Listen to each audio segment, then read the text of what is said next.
Hello বন্ধুরা, আসসালামু আলাইকুম। কেমন আছেন সবাই? আশা করি ভালো আছেন।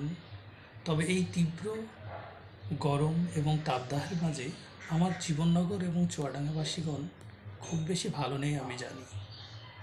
আর এই গরমে ভবিষ্যতে বর্তমানে ভালো থাকার জন্য আপনাদের প্রতি আমার বিশেষ অনুরোধ, আসুন আমরা সকলে মিলে লাগাই।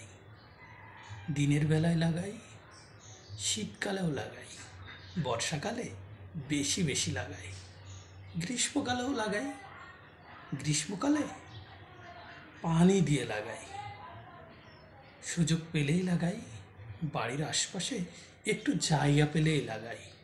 আসুন সবাই মিলে অন্তত একটি করে হলেও গাছ লাগাই। পরিবেশ বাঁচলে আমরা বাঁচব। তাই আসুন, সকলের প্রতি অনুরোধ, অন্তত বছরে একটি করে হলেও গাছ লাগান, পরিবেশ বাঁচান। ধন্যবাদ সকলকে।